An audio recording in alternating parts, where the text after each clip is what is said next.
dalam waktu kurang dari 1 bulan sudah ada 2 pekerja meninggal di lokasi tambang saudara. Apakah target produksi yang terus dikejar lebih penting dari nyawa manusia, Pak? Itu yang harus diperhatikan, Pak. Mengapa operasi tidak dihentikan lebih lama untuk evaluasi total? Lebih penting nyawa orang, Pak. Punya keluarga yang nunggu mereka di rumah. Terus yang kedua untuk PT Insani, longsor bulan Februari itu menewaskan 2 orang. Padahal retakan tanah itu sudah terlihat. Tapi pekerja tetap dipaksakan. Apakah ini bukan bentuk kelalaian, disengaja demi mengejar target? Mengapa sistem tanggap darurat perusahaan begitu lemah sampai harus melibatkan Basarnas dan Polri? Terus untuk PT Senglurus Pratama, Rp 44,2 miliar jaminan reklamasi perusahaan saudara sempat kedaluarsa. Baru saya tahu tadi ada perpanjangan, tapi sempat kedaluarsa kan? Monggo dijawab. Oke lah, nanti sempat kedaluarsa itu, saya cek ya. Dan ada juga rumah warga yang jaraknya 30 meter dari bibir tambang.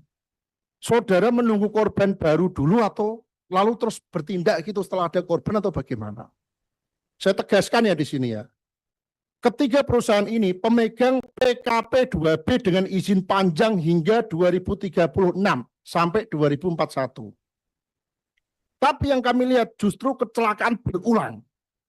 Reklamasi mangkrak dan rakyat hidup berdampingan dengan lubang tambang yang berbahaya. Bagaimana publik bisa percaya izin ini tidak hanya jadi alat eksploitasi, Pak? Apakah ada pejabat atau oknum yang melindungi praktek-praktek pembiaran semacam ini, Pak? Harus terbuka dengan kita, dengan DPR, Pak. Kalau ada, sebutkan.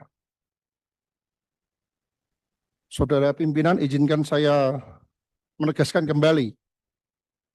Bagaimana kecelakaan-kecelakaan terjadi di tambang-tambang besar, jaminan reklamasi bernilai puluhan miliar rupiah dibiarkan kedaluarsa. Dan rakyat dipaksa hidup berdampingan dengan lubang tambang berbahaya.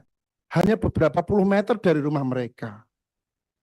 Izin PKP 2B bukan tiket bebas eksploitasi, Pak. Izin itu adalah mandat negara yang harus dijalankan dengan kewajiban penuh terhadap keselamatan pekerja, pelindungan masyarakat, dan kelestarian lingkungan. Kalau perusahaan masih menganggap nyawa manusia bisa ditukar dengan target produksi, kalau reklamasi hanya dianggap beban administrasi, maka DPR harus tegas menyatakan lebih baik izin dievaluasi atau dicabut, atau dialihkan kepada perusahaan-perusahaan yang benar-benar berintegritas. Banyak perusahaan yang berintegritas di negara ini, Pak.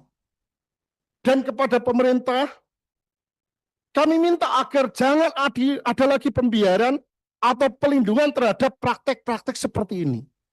Rakyat sedang mengawasi kita semua, Pak. Dan sejarah akan mencatat apakah kita berdiri pada pihak rakyat atau berpihak pada oligarki tambang. Terima kasih. Wassalamualaikum warahmatullahi wabarakatuh.